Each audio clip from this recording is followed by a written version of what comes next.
आपल्याला स्वप्न का पडतात किंवा आपल्याला पडलेल्या स्वप्नांचे अर्थ काय असू शकतात, असे प्रश्न मला कधी पडले नव्हते. मग आत्ताच हा विषय आठवायचं कारण काय? तर मध्यंतरी मी एका ठिकाणी बसलेलो असताना तिथे दोन मित्रांच्या गप्पा चाललेल्या होत्या आणि साहजिकपणे त्या माझ्या कानावर पडत होत्या. त्यातल्या एका मित्राला काही स्वप्न पडलं होतं आणि तो दुसऱ्याला सांगत होता की अरे मला अमुक अमुक प्रकारचं स्वप्न पडलंय, तर त्याचा काय अर्थ असू शकतो. मग ते स्वप्न का पडलं असेल, त्याचा संभाव्य अर्थ काय असू शकेल, हे कुठले संकेत आहेत का, याच्यावर त्यांची 5-10 मिनिटं चांगल्यापैकी चर्चा झाली. त्या चर्चेतनं निष्कर्ष कोणताही आला नाही, पण चर्चा बाकी खूप झाली. त्याच्यानंतर याच पहिल्या मित्रांनी आपले काही वास्तविक प्रश्न दुसऱ्या मित्राला सांगितले की मला ऑफिसमध्ये हा त्रास आहे, आता खालचे लोक असा त्रास देतात, वरिष्ठ तसा त्रास देतात, घरामध्ये असे त्रास आहेत, आर्थिक अशा अडचणी आहेत, मुलाबाळांचे असे त्रास आहेत, वगैरे वगैरे वगैरे. आणि ह्याच्यावर काही उपाय आहे का? तर आश्चर्य म्हणजे ह्या वास्तविक प्रश्नांवर ज्याचे प्रश्न आहेत ना त्याच्याकडे उत्तर होतं, ना ते प्रश्न जो ज्या मित्राला सांगत होता त्याच्याकडे उत्तर होतं. ह्या अनुभवानी मला एक वेगळीच गोष्ट लक्षात आली. ती म्हणजे आपण हवेतल्या किंवा अवास्तव गोष्टींमध्ये जेवढा रस घेतो, त्यामध्ये जेवढे इन्व्हॉल्व होतो, तेवढा रस आपण वास्तविक गोष्टीत घेत नाही किंवा वास्तविक गोष्टीत आपण तेवढे इन्व्हॉल्व होत नाही. आता असं का होत असेल तर याला अनेक कारणं असू शकतात, पण हे बघणंच मोठं रंजक आहे की एखादा माणूस त्याला स्वप्न का पडतं, त्या स्वप्नाचे अर्थ काय असतील याच्यावर खूप चर्चा करतो, पण जेव्हा एखादा वास्तविक प्रश्न समोर येतो तेव्हा त्याच्यासमोर त्याची मती कुंठित होते. आता स्वप्नांचा विचार करूच नये का, किंवा स्वप्नांचे अर्थ नसतीलच का, किंवा स्वप्नांवर कोणी अभ्यास करूच नये असं अजिबात नाही. पण ते कोणी करावं? ज्याला त्या क्षेत्रातलं काहीतरी ज्ञान आहे, ज्याला त्या क्षेत्रात अभ्यास करायचा आहे, त्या क्षेत्रातच त्याला पुढे जायचं आहे, त्याच्याकरता त्याला ते खाद्य म्हणून गरजेचं आहे. तो या क्षेत्रात एखाद वेळ अशी स्वप्न का पडतात, स्वप्नांचे भविष्याच्या अनुषंगाने काही संकेत असतात का, किंवा त्याचा भूतकाळाशी काही संबंध असतो का, या अनुषंगाने काहीतरी निष्कर्ष काढू शकेल. पण तुमच्या माझ्यासारखा जो सर्वसामान्य माणूस आहे त्याने एका मर्यादेपलीकडे या स्वप्नांचा विचार करायचं तसं काहीच कारण नाही. पण त्याच्यापेक्षा जास्त विचार आपण आपल्या वास्तविक समस्यांचा केला पाहिजे. पण आहे उलट, आपण स्वप्नांना जेवढी किंमत देतो तेवढी किंमत आपण आपल्या वास्तवाला देत नाही. आणि माझ्या मते स्वप्न जास्त येण्याचं किंवा स्वप्न जास्त रंगवण्याचं कारण सुद्धा हेच असावं, कारण आपलं वास्तव आपल्याला पाहिजे तसं नाहीये किंवा पाहिजे तसं होणार नाहीये ही कुठेतरी खात्री पटलेली आहे. मग हे सगळं करण्यापेक्षा, या जंजाळात पडण्यापेक्षा तुमचे दैनंदिन वास्तविक प्रश्न जे आहेत त्याला भिडायला सुरुवात केली पाहिजे. तुमच्या आरोग्याच्या कटकटी असतील तर त्याच्यावर जास्त विचार करा. तुम्हाला आर्थिक अडचणी असतील तर त्याच्यावर विचार करा. तुम्हाला कामावरचे वरचे किंवा खालचे लोक त्रास देत असतील त्याच्यावर विचार करा. तुम्हाला काही कौटुंबिक त्रास असतील, मित्रमंडळींचे नातेसंबंधांचे त्रास असतील तर त्याच्यावर विचार करा. ह्या विचारातनं सगळ्या प्रश्नांची उत्तरं मिळतील असा माझा अजिबात दावा नाहीये, पण विचार केला तर काही प्रश्नांची उत्तरं मिळू शकतील. पण विचार नाहीच केला तर या प्रश्नांची उत्तरं कधीच मिळणार नाहीत हे जवळपास निश्चित आहे.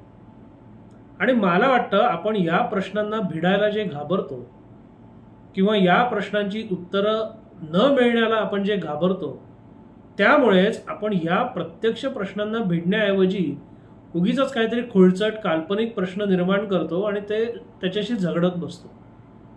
म्हणजे साप साप म्हणून भुई धोपटण्याचा जो प्रकार आहे तसंच काहीसं हे आहे. प्रत्यक्षात तिथे काहीच नाहीये.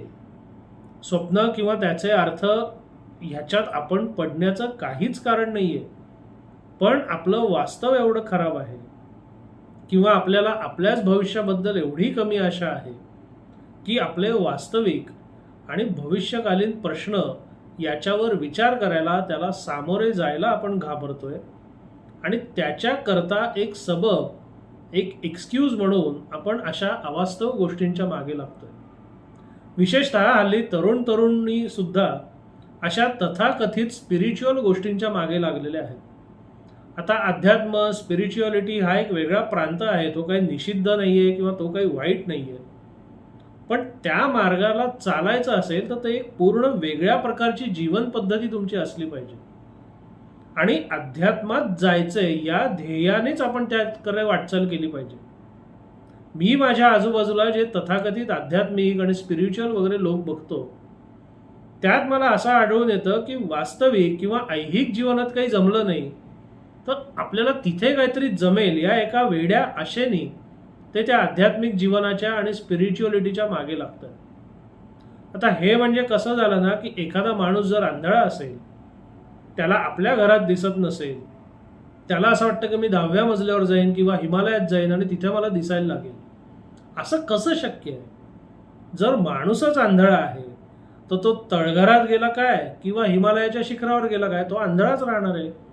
त्याला दिसणं शक्यच नाहीये. केवळ स्थान बदललं म्हणून त्याची परिस्थिती किंवा क्षमता बदलणार नाहीये. म्हणून आपण वास्तवाचा पिच्छा सोडवण्याकरता म्हणून अध्यात्माकडे जर वळत असू, अशा तथाकथित स्पिरिच्युअल किंवा अमानवी या गोष्टींच्या मागे लागत असू तर त्याच्यात काहीही अर्थ नाहीये. याच्यापेक्षा आपल्याला वास्तविक जीवनात विशेष काही जमलं नाहीये हे मान्य केलं तरी चालेल. प्रत्येकाला विशेष काहीतरी करता आलंच पाहिजे असं अजिबात नाहीये. कारण आपल्याला विशेष काही करता आलं नाही हे मान्य केलं तर एक तर तुम्हाला शांतता तरी मिळेल, किंवा आपण विशेष काही केलं नाहीये याची डाचणी लागली तर एखाद वेळ त्यातनं तुमच्या हातून काहीतरी विशेष घडेल तरी. म्हणजे या दोन्ही पर्यायांपैकी कुठलीही एक गोष्ट घडली तरी तुमचा त्यात प्रत्यक्ष काहीतरी फायदा आहे. पण हे स्वप्नांचे अर्थ, स्वप्नांची कारणं याच्या मागे लागून मला नाही वाटत तुमच्या हाती प्रत्यक्ष काही येईल. तर आपल्याला माहिती आहे याच्यावर फार मोठे तज्ज्ञ बाजारात उपलब्ध आहेत आणि या सगळ्या गोष्टींचा बाजार जाणून बुजून केलेला आहे. बरं, त्या लोकांना फार दोष देता येत नाही, कारण ते काय तुम्हाला गन पॉईंटवर बोलवत नाही आहेत की आमच्याकडे तुम्हाला यायलाच लागेल, तुमची स्वप्न आम्हीच समजावून सांगणार आणि त्याचे एवढेच पैसे घेणार. ती काय तुमच्याकडनं खंडणी घेत नाही आहेत. तुम्ही आपणहून स्वतःहून त्यांच्याकडे जाताय आणि त्याचा ते जर फायदा उठवत असतील तर तो दोष आपला जास्त आहे, त्यांचा कमी आहे. आणि कोणताही माणूस व्यावसायिक संधी या शोधतच असतो आणि त्या व्यावसायिक संधी काही वेळेला निर्माण सुद्धा करत असतो. आणि अशा व्यावसायिक संधी निर्माण करण्याच्या नादात अशा अनेक गोष्टी आता आलेल्या आहेत. मागच्या जन्माचं रहस्य, मागच्या जन्मामुळे तुमच्या आत्ताच्या जन्मात अमुक अमुक होतोय, स्वप्नांचं रहस्य, असं स्वप्न पडलं तर चांगलं, तसं स्वप्न पडलं तर वाईट, ही सगळी एक इंडस्ट्री आहे. यातला तथ्यांश फार कमी आहे आणि तथ्यांश त्याचा जोवर सिद्ध होत नाही तोवर अशा गोष्टींच्या मागे लागण्यात काहीही अर्थ नाही. अर्थात अशा गोष्टींच्या मागे तुम्ही वास्तवापासून पळ काढण्याकरता म्हणून लागत असाल तर तुम्हाला कोणीही रोखू शकत नाही. आपल्याला वास्तवाला सामोरं जायचंय का अशा तथाकथित आध्यात्मिक स्पिरिच्युअल सुपरनॅचरल गोष्टींचा नाद लावून घ्यायचा आहे, हा निर्णय तुम्हालाच घ्यायला लागेल आणि त्याचे परिणाम सुद्धा तुम्हालाच भोगायला लागतील.